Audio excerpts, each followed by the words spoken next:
So ಭಾವನೆ ನಾ programmed pair, but I will be still speaking in English. So this is basically for the children. The last time I spoke in Malayalam, I don't know if the children could catch it. So this time I'll be speaking in English. So all the children, if you could come online, yeah, if you could switch on your camera, this is a small story for all of you. Yeah, children, yes, all of you. Okay. So I greet the chairman and the pastors and all those of you gathered here, all the little children, in the matchless name of our Lord and Savior Jesus Christ. I'll be speaking of bhavana. Bhavana means, for the children who don't know what is bhavana, bhavana is imagination. It is a fiction. It is an English fiction. It is a fiction, a story. And a biblical bhavana means an imagination, an imaginary story based on the Bible. Okay, so this is my imagination, but there is an incident like this in the Bible. So here is my bhavana. Once upon a time, a lot of people were traveling to the promised land. These people are known as Christians. They were living on the earth, so they need all the common things that all the other people on the earth need, like food, like clothes, and like shelter. The Lord provided them the best of all things, and He was leading them. However, when the Christians looked around at the other people of the world, they saw that they have better houses, they have better clothes, and they have better circumstances, and so they were enchanted. The Christians desired all those things, and they forgot that they are on the way to the promised land. They started devoting more and more of their time and attention and energy to make all these things. They have now no time to read the Bible or pray. They became jealous of the other people's possessions, and they started to complain and murmur against God's divine possession. God sent a man of God to them who preached to them, repent, turn back to God, come back to God. Whenever the man of God asked them, why don't you spend time reading the Bible, or why don't you pray? They will say, because we are so busy. Where is the time? We don't have time. But they have all the time to swipe their mobile and to watch TV. They did not listen to him, and they ignored him and carried on their activities and carried on their complaining. But when the Lord heard their complaint, He was extremely angry with them. So He sent a virus among them. This virus is known as the coronavirus. The virus started moving among the people, and it started killing the people. Anybody who comes across this virus, whether it's a Christian or a non-Christian, this virus will not spare. So because of the Christians, the whole world came under a big trouble.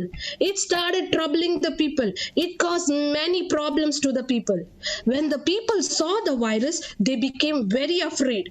They started to hide in their houses, and they are afraid even to step out of their houses, even to buy groceries. They forgot going to their jobs. Now they don't want anything. They don't want better houses. They don't want better jobs. Nothing. They are always reading their Bible, and they are always praying. They started to ask God to help them. They cried out to God for help. They ran to this man of God and said, we have sinned. We have spoken against the Lord and against you. Pray to the Lord that He will take away this virus from us. The man of God ran to his room and started praying for these people. Then the Lord told the man of God, if the people really want a deliverance from this pestilence, then what they must do is they must go into their room, shut their door, and pray to God the Father and look at His face. If they look at my face, they will be delivered. So the man of God told this to his people, if you are bitten by this virus, then you must go into your room, shut your door, and pray to God the Father and look at His face. If you look at His face, you will be delivered and you will live. But when the people heard this, they started laughing. They said, this is so insensible. We will go to a doctor and get treated. We are here in the UAE. We have the best doctors, we have the best hospitals, and we have the best insurance card. Why we will do something like this? It was such a simple thing to do, but the people did not want to do it. They wanted something instant, something like the virus will go away from the place in an instant. But nothing of that sort happened. They looked to the doctors, they went to the hospitals, scientists, they looked for vaccines, and they looked at every other thing but God. But they did not find any help. Nobody could help them. Then they remembered the words of the man of God, and they looked to the face of God, and He helped them. Have you heard a similar story in the Bible, children? Have you heard? Yeah? Yes, yeah. This is the story based on an incident in the Bible where when the people of God, they were walking through the wilderness, they started complaining, and God sent fiery serpents among them.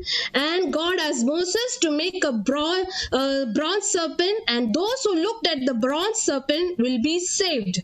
The story I just read is based on the book of Numbers, chapter 21, from verse 4 to 9. The Bible says in John 3:14 and 15 that as Moses lifted up the serpent in the wilderness, even so the Son of Man must be lifted up, that whosoever believes in him should not perish but have eternal life. We must understand that the answer to all our problem is only Jesus Christ. Not just for our deliverance from this virus, but for everything, and especially for eternal life. We must fix our eyes on Jesus. We must look to God. Looking to God means to trust in God and God alone. We are not trusting in any other place, in any other person. That is the meaning of looking to the face of God. We must pray to Him and wait for Him for a deliverance. We may have a lot of things and people and facilities to put our trust upon. However, it is high time that we understand that the answer to all our problem is only Jesus. Instead of wasting our time looking at our mobile phones and TV, playing video games and chatting with our friends, let us invest more time looking to the face of God. Let us remember that if we do this thing, we are investing into our eternity. Instead of looking here and there, let us fix our eyes on Jesus, for therein lies the answer to all our problems. Let us stop worrying about our problems and let us look to God instead. Let us lay aside every weight and sin which so easily ensnares us, and let us run with endurance the race that is set before us, looking to Jesus, the author and the finisher of our faith. May the good Lord bless us all. Thank you.